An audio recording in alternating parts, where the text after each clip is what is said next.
जय हिंद साथियों। Agusta S के इस यूट्यूब क्लास में आप सभी लोगों का स्वागत है। उम्मीद करते हैं कि पेपर आप लोगों का अच्छा गया होगा। और पिछले साल के क्वेश्चन से अगर हम तुलना करें 71 बीपीएससी का, तो थोड़ा बहुत तो मॉडरेट रहा ही है। जिस प्रकार से पिछले बार फैक्चुअल बेस्ड क्वेश्चन जो पूछा गया था, उससे इतर जो है इस बार 71 बीपीएससी में जो क्वेश्चन पूछा गया है वो एक प्रकार से एक मॉडरेट क्वेश्चन रहा। और आयोग की तरफ से जो क्वेश्चन का स्टैंडर्ड भी रहा है, मैं मान सकता हूं कि यह स्टैंडर्ड पीसीएस एग्जामिनेशन के लिए बेटर है। अभी तक के जितने भी पीसीएस एग्जामिनेशन कंडक्ट होती है, उन तमाम पीसीएस एग्जामिनेशन में ये क्वेश्चन का लेवल हम मान सकते हैं कि थोड़ा बहुत बेहतर रहा है। आयोग ने अपने आप को पहले भी बताया था, ये एग्जामिनेशन से पहले, कि क्वेश्चन का स्टैंडर्ड कुछ भी हो सकता है, लो भी हो सकता है और हाई भी हो सकता है। तो ये क्वेश्चन हम ज़्यादा हाई भी नहीं मान सकते और ज़्यादा लो भी नहीं मान सकते हैं। एक एवरेज रहा है, मॉडरेट क्वेश्चन रहा है। मॉडरेट क्वेश्चन के अकॉर्डिंग निगेटिव मार्किंग को अगर हम ध्यान में रखकर अगर देखें तो कट ऑफ ज़्यादा जाने की संभावना नहीं है। और जिन लोगों का अगर 90 नंबर आ रहा है, ये 90, मैं सेफ जोन के लिए बात कर रहा हूँ कि 90 से लेकर 92 तक में अगर जनरल कैंडिडेट का नंबर आ रहा है, तो वो लोग मेंस की तैयारी में लग जाए। और मेंस की तैयारी किस प्रकार से होगी, ये सारे चीज़ों की स्ट्रैटेजी जो है, ये आने वाले यूट्यूब क्लास के माध्यम से आप लोगों के समक्ष प्रस्तुत किया जाएगा।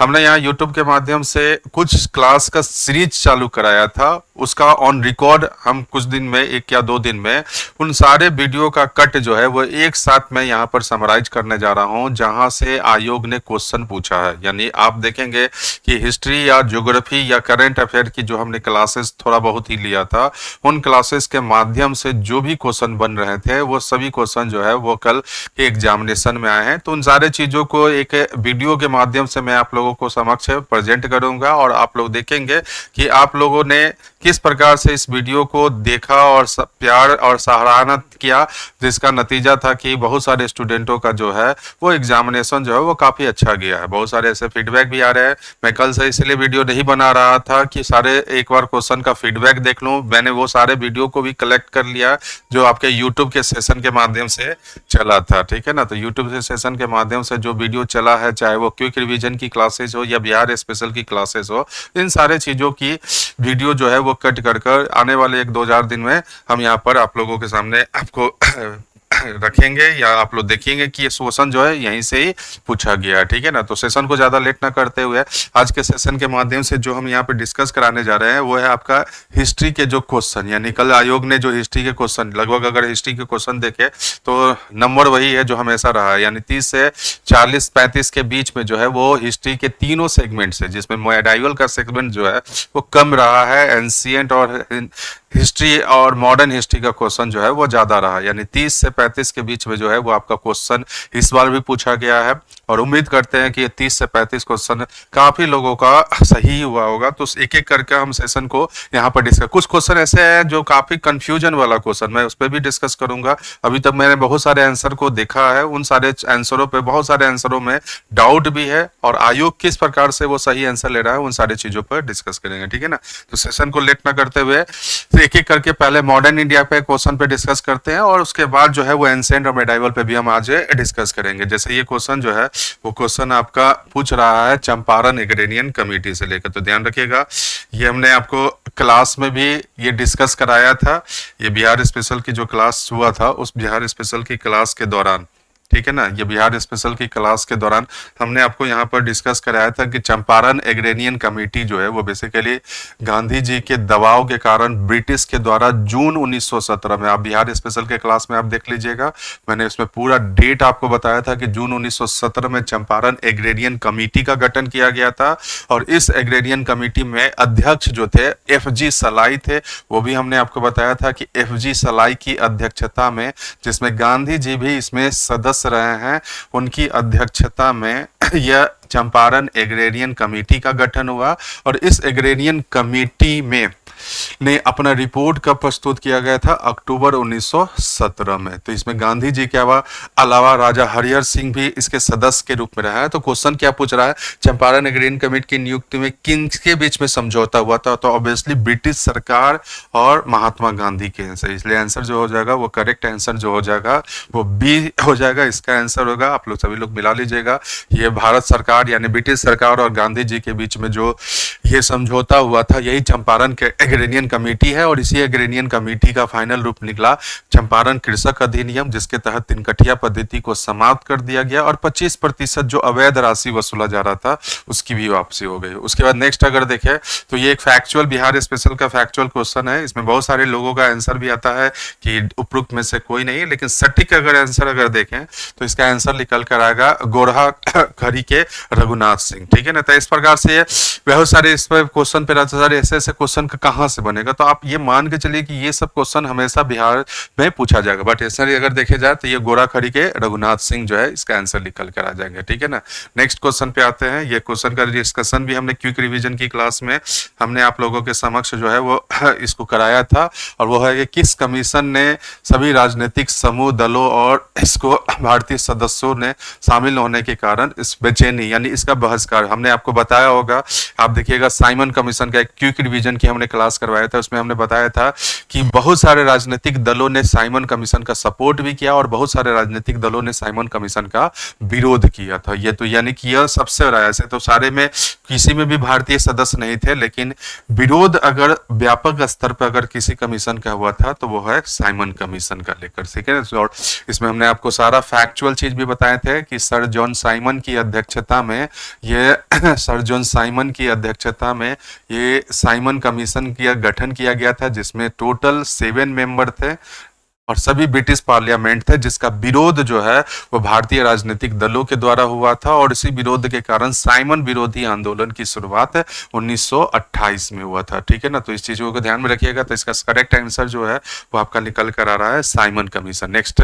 अगर देखें तो ये मैंने आपका लास्ट एक सेशन कराया था क्विक रिवीजन में, भारत की आजादी। आप उसमें देखिएगा कि भारत की आजादी में मैंने स्पष्ट बताया था ये इस चीजों के लेकर कि 3 जून 1947, ठीक है ना, 3 जून 1947 हमने बताया था यही था माउंट बेटन प्लान। और इस माउंट बेटन प्लान का ऑफिशियल रूप निकल कर आया था। मैंने इसी प्रकार से आपको उस वीडियो में बताया था कि यही माउंट बेटन प्लान था जिसका ऑफिशियल रूप निकला था इंडियन इंडिपेंडेंस एक्ट 1947। और इसी इंडियन इंडिपेंडेंस एक्ट के तहत 2 डोमिनियन को सत्ता हस्तांतरण करने की बात कही गई थी, और यही 2 डोमिनियन था इंडिया और पाकिस्तान। तो ये देखिएगा ये क्वेश्चन क्या पूछ रहा है, ये चीजों को ध्यान में रखिएगा। ये क्वेश्चन यही पूछ रहा है कि किस अधिनियम के तहत भारत के विभाजन के लिए 2 नए प्रांत भारत और पाकिस्तान के राज्यों का मूर्त रूप दिया गया था। तो इसका करेक्ट आंसर हो जाएगा इंडियन इंडिपेंडेंस एक्ट 1947। ये मैंने आजादी के भारत की आजादी के क्लास में हमने ये डिस्कस आपको कराया था। इस वीडियो को भी आप देख सकते हैं जाकर। ठीक है ना। नेक्स्ट अगर देखा, ये बहुत ही अच्छा क्वेश्चन पूछा और इसमें बहुत ही एकदम माइनटरी जो कहा जा सकता है कि इतनी बारीकी से ये क्वेश्चन का डिमांड किया गया है जिसमें बहुत सारे लोगों का आंसर जो है वो गलत आएगा। ठीक है।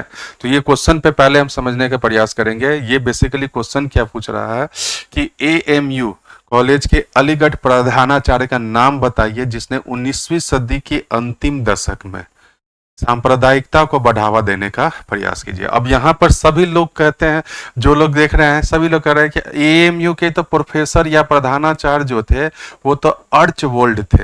ये सभी लोगों का तो कहना है कि अर्चवोल्ड है। ठीक है ना। और अर्चवोल्ड तो ऑप्शन में है नहीं, तो दूसरा आंसर सब लोगों को लगता है कि ये डनलप स्मिथ के बारे में ये कह रहा है कि डनलप स्मिथ। तो डनलप स्मिथ प्रिंसिपल नहीं थे बल्कि ये वायसराय मिंटो का व्यक्तिगत से सचिव थे। इनका भी मिंटो का सचिव व्यक्तिगत सचिव थे डनलप स्मिथ। इनका भी योगदान रहा है सांप्रदायिकता को बढ़ावा देने के लिए। लेकिन आंसर क्वेश्चन पूछ रहा है AMU के कौन ऐसे प्रिंसिपल है जिसने सांप्रदायिकता का बढ़ावा दिया, और वो भी यहाँ पर 19वीं सदी के अंतिम दशक में। तो ये 19वीं सदी का जो अंतिम दशक जो पूछ रहा है यही कालखंड शुरू होता है थियोडर बैक का। ठीक है ना। तो ये ध्यान में रखिएगा AMU का अर्चवोल्ड का कालखंड ये बेसिकली इस समय इनका कालखंड रहा। ठीक है ना। ये समय, तो ये सदी जो है वो 20वीं सदी का आ जा रहा है, लेकिन इनका जो कालखंड है वो 1890 से 99 के बीच में ये कालखंड है। ये प्रिंसिपल के तौर पे अगर देखें तो, मुख्य रूप से अगर देखें तो 1899 तक में इनका कालखंड था। काफी पहले, इससे भी पहले था, लेकिन ये 19वीं सदी के अंतिम दशक में ये निकल कर आता है। ठीक है ना, तो ये ध्यान में रखिएगा कि यहाँ आंसर जो होगा वो करेक्ट आंसर जो होगा वो थियोडर बैक ही होगा। डनलप स्मिथ का संबंध ही नहीं है, मिंटो का संबंध ही नहीं है, और बैरिस मॉलियस विलियम मॉरिस का भी संबंध नहीं है। एक्यूरेट यानी करेक्ट आंसर अगर देखें तो ये थियोडर बैक का ही निकल कर आता है, और आयोग का भी उम्मीद है कि यही आंसर लेगा। तो यानी जिनका थियोडर बैक अगर आ रहा है वो मान के चलिए कि वो उनका आंसर सही निकल कर आ रहा है। ठीक है ना, ये क्वेश्चन है, हम या तो भारत को स्वतंत्र कराएंगे या अभिमान में मर जाएंगे। बस इनडायरेक्टली ये क्वेश्चन पूछा है। ये हमने भी आपको बताया होगा क्विट इंडिया मूवमेंट को लेकर कि जब 1941 में जापान वर्ल्ड वार में शामिल होता है और जापान के द्वारा लगातार जो आक्रमण शुरू हुआ, उसी आक्रमण को देखते हुए, ये सारा हमने आपको क्विक रिवीजन की क्लास में डिस्कस करवाया था। इसी आक्रमण को देखते हुए गांधी का उग्रवादी दृष्टिकोण है, ये उग्रवादी दृष्टिकोण रहा है, और इसी उग्रवादी दृष्टिकोण का प्रमाण, ऑफलाइन क्लास के बच्चे अगर होंगे तो हम बार बार क्लास में हम बोलते थे कि गांधी जो है वो अप्रैल 1942 से अगस्त 1942 के बीच में काफी उग्र हो गए थे, और यही उग्रता का उन्होंने कई ऐसे उदाहरण उन्होंने प्रस्तुत किया था। जैसे उन्होंने कहा था हमें आजादी चाहिए अभी, संभव हो तो आज रात में ही, यही उनकी उग्रता का है। और लास्ट में ही वो कहते हैं कि ये मेरे अंतिम जीवन की अंतिम लड़ाई है और मैं आपको एक मंत्र देता हूं, करो या मरो। तो ये महात्मा गांधी का ये स्टेटमेंट जो है वो महात्मा गांधी का स्टेटमेंट है, करो या मरो को लेकर महात्मा गांधी का। तो इसका करेक्ट आंसर जो हो जाएगा वो आपको महात्मा गांधी हो जाएगा। ठीक है ना, तो ये आपका आंसर निकल कर आएगा महात्मा गांधी। नेक्स्ट आते हैं सुभाष चंद्र बोस के बारे में। ये कथन पूछ रहा है कि कौन सा कथन स्टेटमेंट है। बस यहाँ पर थोड़ा सा अगर आप दिमाग लगाते हैं तो ये तुरंत आंसर बन जाएगा। जैसा ही यहाँ दिया 1938 के त्रिपुरी अधिवेशन, तो ध्यान रखिएगा 1938 में हरिपुरा अधिवेशन हुआ था जिसकी अध्यक्षता सुभाष चंद्र बोस ने किया था, और 1939 में त्रिपुरी अधिवेशन हुआ था, इसकी अध्यक्षता भी सुभाष चंद्र बोस ने किया था। इसी त्रिपुरी अधिवेशन में सहभागिता का प्रस्ताव पारित हुआ था। इसी त्रिपुरी अधिवेशन में पट्टाभी सीतारामैया, ठीक है ना, ये भी हमने बताया था कि गांधी जी ने पट्टाभी सीतारामैया का नाम नामांकित किया था, और इनको हराकर सुभाष चंद्र बोस जो है वो अध्यक्ष पद पर नामित हुए थे, जिसको लेकर सुभाष गांधी जी का ये स्टेटमेंट भी आया था कि हमारी हार है ये इस चीज को लेकर। और इसी को लेकर जब गांधी सुभाष चंद्र जो है वो इस्तीफा दे देते हैं कांग्रेस पद से, और उसके बाद कांग्रेस की कार्यकारी अध्यक्ष के रूप में राजेंद्र प्रसाद का कार्य शुरू होता है। तो ये स्टेटमेंट तो सीधा ही गलत हो गया है, तो जहां जहां एक है सब आंसर गलत हो जाएगा। तो एक इसमें भी है, एक इसमें भी है। ठीक है ना, तो एकदम डायरेक्ट बिना देखे हुए आप आंसर निकाल दीजिए। यही 2 और 3 यही है एलिमिनेशन प्रोसेस। ठीक है ना, कोई जरूरत नहीं है कि सभी चीजों को पढ़ना। जहां स्टेटमेंट 1 गलत हुआ, 1 वाला स्टेटमेंट देखिए जहां जहां है वहां वहां 1 वाला स्टेटमेंट को काट दीजिए, आंसर सही निकल जाएगा। तो बी में भी 1 है, सी में भी 1 है, और ये भी, यानी ये तीनों आंसर जो है वो गलत होगा, इसलिए करेक्ट आंसर जो होगा वो ए हो जाएगा। ठीक है ना, तो इसको भी ध्यान रखिएगा। नेक्स्ट आते हैं समाचार पत्र को लेकर। ठीक है ना, ये ध्यान में रखिएगा। ये पूछ रहा है कि बिहार में निम्नलिखित में से सबसे पहला समाचार पत्र। अब इसमें मैक्सिमम लोग मारेगा बिहार हेराल्ड जो कि है नहीं। ये देखें तो 1875 में अंग्रेजी भाषा में ये प्रकाशित हुआ था, लेकिन उससे भी पहले अगर देखें तो बिहार का पहला समाचार पत्र जो है वो 1872 में कलकत्ता से हुआ था, और यही समाचार पत्र 1874 में पटना से प्रकाशित हुआ था। इसलिए करेक्ट आंसर जो हो जाएगा वो बिहार बंधु हो जाएगा।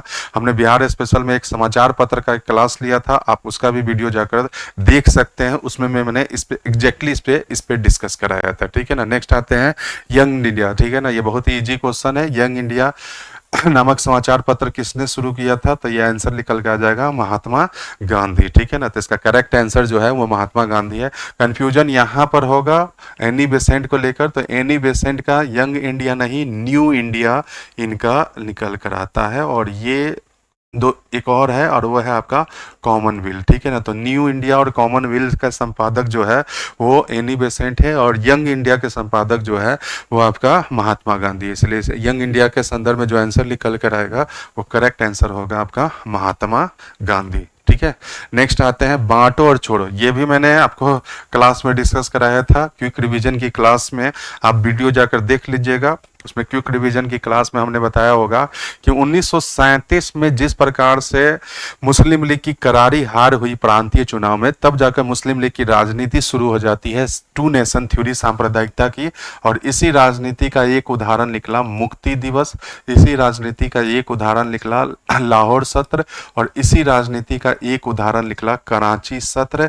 और इसी कराची सत्र के दौरान जिन्ना के द्वारा नारा दिया गया था बांटो और छोड़ो। बेसिकली ये बांटो और छोड़ो भारत छोड़ो आंदोलन का प्रति उत्तर निकाला था मोहम्मद जिन्ना ने। जिस प्रकार से भारत छोड़ो आंदोलन में नारा दिया गया था अंग्रेज भारत छोड़ो, उसी प्रकार से जिन्ना ने यह नारा दिया था बांटो और छोड़ो। तो कराची अधिवेशन 1943 में ये जो आंसर निकल कर आया है, ये करेक्ट आंसर है। आप एक बार इसका वीडियो भी देख सकते हैं जाकर यूट्यूब पे, इसमें मैंने स्पष्ट क्लियर किया है इस चीजों को लेकर, ठीक है ना। ये जितना भी मैं आपको बता रहा हूँ सब यूट्यूब पे वीडियो पड़ा हुआ है, आप सारे वीडियो को भी जाकर देख सकते हैं। वैसे मैं कुछ ही दिनों में वो सारे वीडियो का कट जो है वो मैं इसमें डाल ही दूंगा, ठीक है ना। ये भी मैंने आपको डिस्कस किया था सेफ्टी वॉल थ्योरी को लेकर, कि सेफ्टी वॉल थ्योरी जो है वो यंग इंडिया नामक समाचार पत्र में, यंग इंडिया नामक समाचार पत्र में प्रकाशित किया गया था। किसके द्वारा? लाला लाजपत राय के द्वारा। यानी कि यह यंग इंडिया का संबंध जो है वो किससे निकल कर आता है? लाला लाजपत राय है। और ये यंग इंडिया किसके संदर्भ में निकला था? तो कांग्रेस की स्थापना को लेकर, यानी कांग्रेस की स्थापना को लेकर लाला लाजपत राय का जो विचार आया था वो विचार ही यंग इंडिया मूवमेंट में, यंग इंडिया समाचार पत्र में प्रकाशित किया गया था। यह आपका सुरक्षा प्रकोष्ठ सिद्धांत या सेफ्टी वॉल थ्योरी। तो इसका सही आंसर निकल कर आ जाएगा लाला लाजपत राय। लाला लाजपत राय के द्वारा ही सेफ्टी वॉल थ्योरी को प्रकाशित किया गया था। नेक्स्ट आते हैं ये 1911 में कैलिफोर्निया। अब ये देखिएगा यहाँ पर छाटने में बहुत अच्छा इसमें होगा। जैसे ये श्याम जी कृष्ण वर्मा का अगर देखें तो इसका संबंध, इनका संबंध जो है वो लंदन से है, ना कि कैलिफोर्निया से। ये लंदन में क्रांतिकारी गतिविधियों से जुड़े हुए थे। लंदन में इंडिया होम रूल सोसाइटी नामक एक क्रांतिकारी संगठन चला रहे थे 1905 में, और इनके द्वारा ही इंडिया हाउस की स्थापना हुई थी। तो इनका संबंध तो होगा ही नहीं होगा। सोहन सिंह भकना, इन्होंने हिंद एसोसिएशन ऑफ अमेरिका की स्थापना किया था।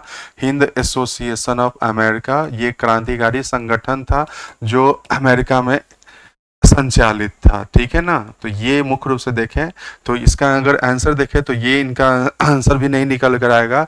ये पूछ रहा है कि कैलिफोर्निया विश्वविद्यालय में भारतीय दर्शन शास्त्र के प्रोफेसर बनने का अवसर किसको मिला था? तो ये अगर देखें तो इनका गतिविधियां तो क्रांतिकारी गतिविधि से रहा, ये भी क्रांतिकारी गतिविधि से जुड़े रहे, ये भी क्रांतिकारी गतिविधि से जुड़े रहे। तो अगर इसमें अगर सही देखें तो लाला हरदयाल ये गदर पार्टी से, ये भी थोड़ा क्रांतिकारी गतिविधि से रहे, लेकिन बाद में ये गदर पार्टी की स्थापना हुआ था। लाला हरदयाल जब इससे जुड़ते हैं तो ये, यानी सोहन सिंह भकना इसका आंसर नहीं होगा, लाला हरदयाल इसका सही आंसर होगा। ये फिलॉसफी के प्रोफेसर बने थे पहली बार कैलिफोर्निया विश्वविद्यालय में, ठीक है ना। तो सही आंसर देखें तो ये आपका लाला हरदयाल के रूप में निकल कर आएगा, ठीक है ना। तो ये आपका आंसर है 48 का सी, ठीक है ना। ये तो नारा सबसे इजी है, सभी लोग इसको जानते ही होंगे कि आजाद हिंद फौज का जब नेतृत्व सुभाष या आईएनए, अभी मैंने आपको बताया था कि जब फॉरवर्ड ब्लॉक की स्थापना सुभाष चंद्र बोस ने किया, उसी दौरान सेकेंड वर्ल्ड वार की शुरुआत हो गई, और सेकेंड वर्ल्ड वार पे ये सुभाष चंद्र बोस का जुड़ाव और जाकर आईएनए से जुड़ जाते हैं। और आईएनए से जुड़ने के पश्चात इनके नेतृत्व में ही आईएनए का संचालन हुआ, और ये नारा दिया गया चलो दिल्ली, किसके द्वारा? तो सुभाष चंद्र बोस के द्वारा। तो इसका सही आंसर क्या निकल कर आएगा? सुभाष चंद्र बोस के संदर्भ में, ये सुभाष चंद्र बोस से इसका राइट आंसर निकल कर आएगा, ठीक है ना। तो ये आप देख लीजिए इसमें, ये अगर देखें तो मिलान करने वाला है। ये भी हमने आपको सारा क्लास में आपको करवाया था। जैसे 1799 में चतुर्थ आंग्ल मैसूर युद्ध, जिसमें टीपू की मृत्यु हो जाती है, ये हमने चतुर्थ आंग्ल मैसूर युद्ध बताया था कि वेलेजली के समय में हुआ था, और इसी के साथ साथ सहायक संधि हुआ था। वांडीवास के रूप में अगर देखें तो 1760 में ये ब्रिटिश और फ्रांसीसियों के बीच में वांडीवास का युद्ध हुआ था। सालवाई की संधि अगर देखें तो ये प्रथम आंग्ल मराठा युद्ध का अंत हुआ था 1782 में। और ये अगर देखें तो महाभियोग का ये मुकदमा जो है वो 1775 में चलाया गया था वारेन हेस्टिंग के द्वारा। तो इसका सही आंसर अगर देखें तो क्रम से पूछ रहा है कि क्रम सबसे पहले कौन है, तो 60 यानी 3, यानी कि आंसर ये और ये समाप्त हो जाएगा 3 1, यानी आंसर हो जाएगा ये 3 1 2 4, ठीक है ना। तो ये आंसर हो जाएगा 3 1 2 4, ठीक है। ये सारा डेट जो है वो हमने आपको मराठा के क्लास में और मैसूर के क्लास में ये सारा हमने आपको बताया होगा। और कर्नाटक युद्ध जब हम पढ़ाए थे 3 कर्नाटक युद्ध, जिसमें से तीसरा कर्नाटक युद्ध का ही रिजल्ट निकल कर आता है आपका वांडीवास का युद्ध के रूप में, ठीक है ना। ये सबको ध्यान में रखना होगा। ये भी हमने आपको सामाजिक धार्मिक सुधार आंदोलन के दौरान बताया हुआ था कि ये सामाजिक धार्मिक सुधार आंदोलन के द्वारा, इसमें एक नाम हमने आपको रामास्वामी नायकर के बारे में बताएंगे, ईवी रामास्वामी पेरियार के संदर्भ में, कि इनका रूप में अगर देखें रामास्वामी पेरियार की, तो इनकी भूमिका जस्टिस पार्टी से निकल कर आता है। दयानंद सरस्वती की भूमिका जो है सत्यार्थ प्रकाश, वेदभास भूमिका जैसे समाचार पत्र है।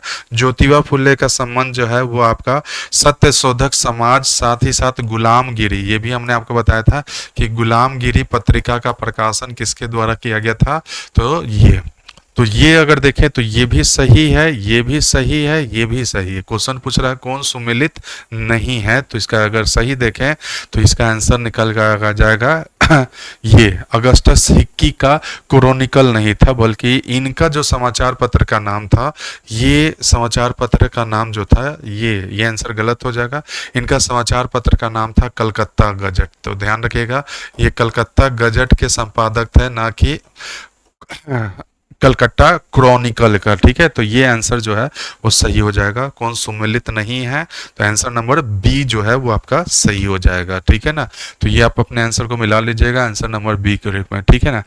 ये भी मैंने आपको क्लास में आपको हमने कराया था, आप जाकर देख लीजिएगा। बिहार स्पेशल के होम रूल आंदोलन का एक टॉपिक है आप यूट्यूब में, उसमें आप देख लीजिएगा। उसमें हमने स्पष्ट बताया था कि एनी बेसेंट जो है 1918 में बिहार आई थी, ठीक है ना। तो ये ध्यान रखिएगा आंसर सही कौन सा निकल कर आ जाएगा, एनी बेसेंट के संदर्भ में आएगा। होम रूल आंदोलन को लेकर उसका पूरा वीडियो हमने आपको बताया था कि स्वशासन को लेकर होम रूल आंदोलन जो है वो चलाया गया था एनी बेसेंट और तिलक के द्वारा, जिसमें एनी बेसेंट का प्रभाव बिहार में भी देखा गया था। तो 1918 में बिहार की यात्रा में कौन आई थी, तो एनी बेसेंट आई थी। इसका आंसर आप लोग जाकर देख लीजिएगा, आपका दिया होगा, ठीक है ना। ये मिलान करने वाला है, ये मिलान करने वाले में भी देखिएगा बहुत ही इजी क्वेश्चन इस पर पूछा है। जैसे चंपारण सत्याग्रह का संबंध जो है अगर राजकुमार शुक्ल रहता तो ये होता, लेकिन राजकुमार शुक्ल का जिक्र ही नहीं है, तो इसलिए आंसर 1 का 4 अगर देखें तो 1 का 4, यानी कि इसमें और इसमें तो होगा ही नहीं। दूसरा अगर देखें आजाद दस्ता, तो आजाद दस्ता का संबंध किससे है, जयप्रकाश नारायण, बी का 1 अगर देखें तो ये एक ही आंसर से निकल गया है, ऑप्शन नंबर डी, यानी कि ये इसका निकल गया।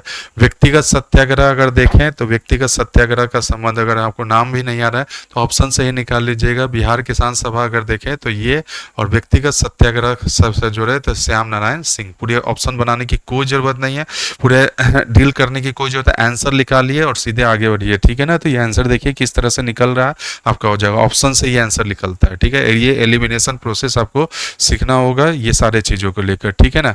नेक्स्ट अगर आते हैं तो बिहार में किसान सभा के प्रमुख नेता के रूप में कौन कौन रहे हैं, तो देखिए किसान सभा के रूप में तो ये बाबा रामचंद्र का भी नाम रहा है। अवध किसान सभा के रूप में, जो अवध किसान सभा हमने आपको बताया होगा किसान सभा के आंदोलन के टॉपिक में, कि ये अवध किसान सभा का गठन 1920 में हुआ था और बाबा रामचंद्र का संबंध इससे भी था। 1918 में उत्तर प्रदेश किसान सभा से भी इनका संबंध रहा है, उत्तर प्रदेश किसान सभा से भी इनका संबंध निकल कर आया था, ठीक है ना। तो ये तो है ही नहीं है, ये बिहार से अगर पूछ रहा है तो इसका सही राजकुमार शुक्ल अगर देखें तो राजकुमार शुक्ल जो है वो केवल चंपारण के किसान नेता के रूप में जाने गए थे। चंपारण सत्याग्रह से इनका जुड़ाव रहा है, इसलिए सही अगर इसका आंसर देखें तो प्रमुख नेता के रूप में कौन है, तो स्वामी सहजानंद सरस्वती। तो ये इसका राइट आंसर निकल कर आएगा। 108 का अगर देखें तो आंसर जो है वो स्वामी सहजानंद सरस्वती निकल कर आएगा, ठीक है ना। ये फिर देखें दिल्ली दरबार, ये ठीक है ना। ये पूछ रहा है किस अवसर पर किस वायसराय पर बम फेंका गया था, ये अगर देखें तो ये बम फेंकने की जो घटना है, ठीक है, ये बम फेंकने की अगर देखें तो ये इसका हमने कई चीज़ों पे डिस्कस भी कराया था। ये क्रांतिकारी गतिविधि वाला जो टॉपिक पढ़ाए थे तो उसमें हम बताए थे कि तीसरा दिल्ली दरबार ये आयोजित हुआ, ये तीसरा दिल्ली दरबार आयोजित हुआ। ये तीसरा दिल्ली दरबार बेसिकली राजधानी परिवर्तन और जॉर्ज पंचम की स्वागत के लिए किया गया था। जॉर्ज पंचम के स्वागत के लिए ये तीसरा दिल्ली दरबार का आयोजन, और इसी दिल्ली दरबार के द्वारा रास बिहारी बोस के द्वारा हार्डिंग पर बम फेंकने की घटना, और इसी घटना के पश्चात दिल्ली षड्यंत्र केस चलाया गया था। ये भी हमने आपको बताया था, बहुत सारे षड्यंत्र केस को हमने डिस्कस कराया था, आप देख लीजिएगा वीडियो में जाकर। कानपुर, लाहौर, दिल्ली षड्यंत्र केस, ऐसे अलीपुर षड्यंत्र केस, इन सारे षड्यंत्र केसों पे भी हमने डिस्कस कराया है। यूट्यूब पे सारा वीडियो है, आप उसको देख सकते हैं, ठीक है ना। ये लॉर्ड हार्डिंग के द्वारा पर ये बम फेंकने की घटना हुआ था, किसके द्वारा? रास बिहारी बोस के द्वारा। तो ये नाम ध्यान रखिएगा, रास बिहारी बोस के द्वारा जो है ये बम फेंकने की घटना, और इस घटना के पश्चात ही रास बिहारी जो है वो जापान चले जाते हैं और अपने आप को किससे जोड़ लेते हैं? आईएनए में इनकी गतिविधियां देखा जाएगा। तो इसका आंसर अगर देखें तो सही है, किस वायसराय पर बम फेंका गया था, तो आंसर जो निकल कर आएगा वो आपका हार्डिंग पे इसके आंसर निकल कर आएगा, ठीक है ना। नेक्स्ट आते हैं, तो ये आपका एंशिएंट का क्वेश्चन निकल कर आ जा रहा है। एंशिएंट इसमें पहला अगर देखें तो ये एलिमिनेशन, ये मिलान वाला है, दम आराम से देखें। तो धम्म महामात्र यानी अशोक ने अपने धम्म का प्रचार करने के लिए धम्म महामात्र की नियुक्ति, यानी कि अगर देखें तो बी का 4, बी का अगर 4 देखें तो 2 में, तीनों में है, तो पहले तो ये छाट दीजिए इस चीज को लेकर। चोल गंगम झील अगर देखें तो इनका संबंध जो है वो राजेंद्र प्रथम से है। ए का 3, अगर ए का 3 देखें तो ये भी आपका आंसर छट गया। प्रयाग सुदर्शन झील, ये सुदर्शन झील से संबंध किसका है? तो चंद्रगुप्त मौर्य का है, यानी डी का 1, डी का 1, यानी आंसर अगर देखें इसका करेक्ट आंसर निकल कर आएगा बी, इसका आंसर निकल कर आ जाएगा। तो प्रयाग सभा से संबंध किसका निकल कर आ जाएगा? तो ये हर्षवर्धन का निकल कर आ जाएगा, ठीक है ना। तो करेक्ट आंसर इसका जो है वो आपका ऑप्शन नंबर बी निकल कर आएगा। चोल गंगम झील, राजेंद्र प्रथम, सुदर्शन झील, चंद्रगुप्त मौर्य, धम्म महामात्र, अशोक और प्रयाग सभा का संबंध अगर देखें तो ये प्रयाग सभा का संबंध निकल कर आता है हर्षवर्धन से। नेक्स्ट आते हैं, ये बेसिकली मिलान करने वाला है कि क्या क्या किनका नाम क्या रहा है, ठीक है ना। इस चीज़ों को आपको ध्यान में रखना, इसको ऑप्शन के हिसाब से भी आप इसको बना सकते हैं, ठीक है। इसको ऑप्शन के हिसाब से अगर देखें तो अकबर अगर देखें तो सलीम, तो बी का 1, यानी सब में बी का 1 दिया हुआ है, ठीक है ना। बी का 1 सब में दिया हुआ है। दूसरा अगर देखें तो बाबर, बाबर का कामरान, ए का 3, ए का 3, ए का 3, यानी ये आंसर जो है वो आपका 2 तो बी और सी तो नहीं होगा। अब मेन जो फंसा रहा है शाहजहां और जहांगीर के रूप में, तो अगर देखें तो जहांगीर के संदर्भ में अगर निकल कर आता है तो इसका आंसर क्या होगा?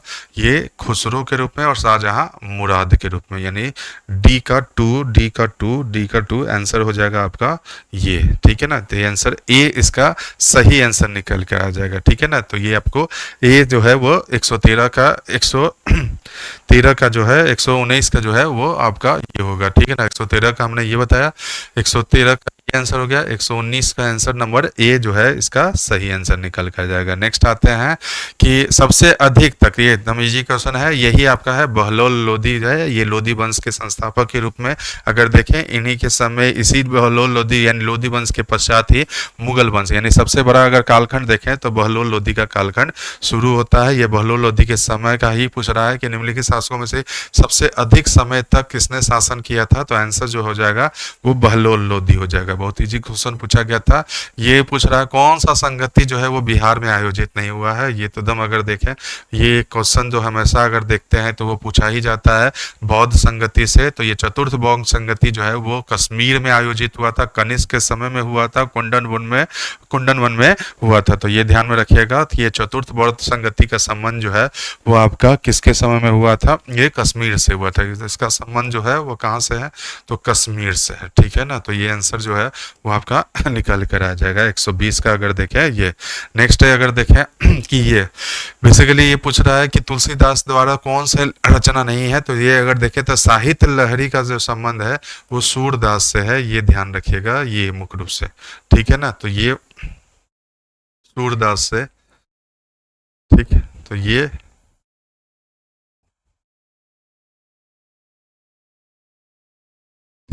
तो ये बाकी जितना भी है वो सब कालिदास की रचना है, ये सारा चीज। तो इसका आंसर अगर देखें तो सही आंसर निकल के आ जाएगा साहित्य लहरी। ठीक है ना, ये क्वेश्चन पूछा कि कौन सी रचना तुलसीदास के द्वारा नहीं हुआ, तो साहित्य लहरी। ये करंट का क्वेश्चन पूछ लिया गया है कि हाल में ही किसे ASI के द्वारा वर्ल्ड मॉन्यूमेंट्स ऑफ इंडिया के सहयोग में संरक्षित किया गया है, तो ये आंसर हो जाएगा राजाओं की बावली। ये करंट का आंसर एक निकला है, तो ये आंसर हो जाएगा आंसर नंबर बी जो है इसका सही आंसर निकल कर आ जाएगा। ठीक है ना, मेडाइवल से बहुत ही कम क्वेश्चन रहा है, ये चीज़ों को ध्यान में रखिएगा। जो मैक्सिमम क्वेश्चन जो है वो आपका बिहार से क्वेश्चन रहा है, ठीक है ना, सॉरी आपका मॉडर्न से रहा है और एंशिएंट से रहा है। ठीक है ना, तो इसको आपको ध्यान में रखना। अब ये एक मिलान करने वाला है, ठीक है ना। 2.5 दिन का झोपड़ा अगर देखें तो ये आपका कुतुबुद्दीन ऐबक का संबंध है, एतमाउद्दौला का संबंध नूरजहां से है, इलाहाबाद किला का संबंध अकबर से है। अब यहीं से आप मिला लीजिए कि बी का वन सब में बी का 1 है, ये आंसर काटिए। ठीक है, बी का 1 है, फिर सी का 3, ठीक है ना। करेक्ट आंसर जो हो जाएगा इसका आंसर नंबर बी हो जाएगा। ठीक है ना, ये ध्यान रखिएगा, इसका आंसर नंबर बी जो है वो इसका आंसर नंबर बी निकल कर आएगा, ये बी इसका आंसर निकल कर आ जाएगा। ठीक है ना, तो 117 का अगर देखें तो बी इसका जो है वो सही आंसर निकल कर आएगा। अब ये देखें तो ये मुख्य रूप से अगर देखें तो इसमें से मिलान करने में गिरनार क्षेत्र का संबंध कहाँ से है, तो गुजरात से है। प्रतिष्ठान संबंध क्षेत्र का संबंध कहाँ से ये है, प्रयाग ज्योतिष का संबंध कहाँ से है, तो असम से है। अब यहीं से इसको मिलाने के प्रयास कीजिएगा। कर्ण सुवर्ण एक न्यू नाम है, ये कंफ्यूजन पैदा करने वाला, लेकिन ये 2 कॉमन नाम है। ये डी का 1 देख लेते हैं कि डी का 1 कहाँ कहाँ है, तो ये सी और बी इसका आंसर तो नहीं होगा। फिर दूसरा अगर देखें तो गिरनार यानी सी का 2 अगर देखें तो ये सी का 2 यानी करेक्ट आंसर जो हो जाएगा ये ए इसका सही आंसर निकल कर आ जाएगा। ठीक है ना, ये इसका ए सही आंसर निकल कर आ जाएगा। तो 111 का अगर देखें तो 111 का ए इसका सही हो जाएगा। ठीक है ना, अब ये 115 का देखें तो ये मिलान ये पूछ रहा है, क्रम पूछ रहा है बहुत ही है। मौर्य वंश के बाद किसका शासन शुरू हुआ, तो शुंग वंश, कर्ण वंश और फिर कुषाण वंश। तो यानी इसका आंसर अगर देखें 115 का तो एकदम इजी क्वेश्चन है। तो ये नंबर 1, इसके पश्चात शुंग, फिर कर्ण, फिर कुषाण, यानी 1 1 2 3 4 1, ठीक ना, सॉरी 2 2 1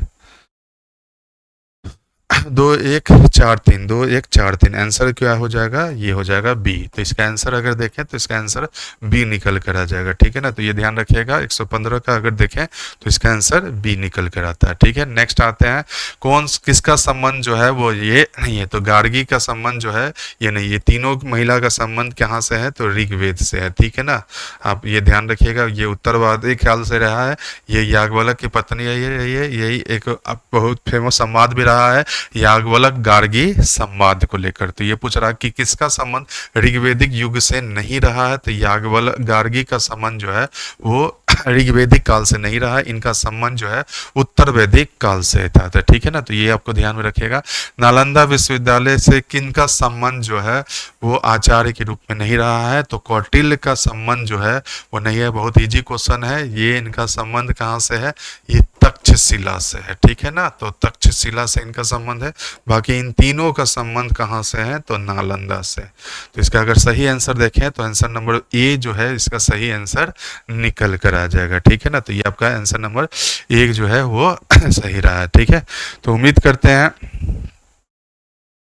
ठीक है, तो ये आपका सारा जो है वो लगभग अगर हम देखें तो एंशिएंट और मेडाइवल अगर देखें तो एंशिएंट और मेडाइवल को मिला दे, सॉरी एंशिएंट और मॉडर्न को अगर मिला दें तो लगभग 25 से 30 क्वेश्चन, 30 प्लस क्वेश्चन जो है वो आपका पूछा गया है इस बार भी 71 बीपीएससी में। तो आप लोग अपना आंसर को इसको मिला लीजिएगा। अब एक सेशन मैं आपको और लेकर आऊँगा साइंस का जो क्लास है, जो वीडियो है वो कल मैं आपको अपलोड कर दूंगा साइंस का सारे ये। तो मैंने हिस्ट्री का अलग से एक वीडियो बनाकर अपलोड कर दिया है, ज्योग्राफी का एक अलग सा वीडियो बनाकर अपलोड कर दिया है, पॉलिटी का एक अलग सा वीडियो है, साइंस का अलग से एक वीडियो बनाकर अपलोड कर देंगे। ठीक है ना, तो उम्मीद करते हैं कि आप लोग अपना आंसर मिला लिए होंगे या इसको आंसर मिला लीजिएगा। और देखिए अगर आपका आंसर अगर मार्क्स अगर 90 प्लस आ रहा है ठीक है ना। मैं बहुत सेफ जोन में बता रहा हूँ, कट ऑफ तो इससे भी कम जा सकता है, उम्मीद है कि 85 ही चला जाएगा, लेकिन सेफ में अगर 90 है तो आप लोग मेन की तैयारी में लग जाइए। इसमें कोई भी समय बर्बाद करने की आपकी आवश्यकता नहीं है। जितना जल्द से जल्द अगर मेन की तैयारी में लगिएगा उतना आप एग्जामिनेशन के काफ़ी करीब रहिएगा मेन क्लियर करने को लेकर, ठीक है ना। तो ये आपको एक ध्यान में रखना होगा। मेन को लेकर हम कुछ ही दिनों में, 2-4 दिनों में मेन का एक सेशन हम शुरू करने जा रहे हैं, जिसमें आंसर राइटिंग प्रोग्राम पर हम आएंगे, जिसमें बहुत सारे चीज़ों पर डिस्कस करेंगे, एकदम छोटी छोटी बारीकियों पर हम डिस्कस करेंगे कि किस प्रकार से आंसर लिखा जाता है, कैसे आंसर में मार्क्स उठाया जाता है। इन सारे चीज़ों पर जो है ना वो 1-2 दिन के यूट्यूब क्लास के माध्यम से हम इसमें सेशन को शुरू करेंगे, ठीक है। तो उम्मीद करते हैं कि ये सेशन आपको अच्छा लगा होगा। इसे लाइक कमेंट शेयर जरूर कीजिएगा। Okay, thank you.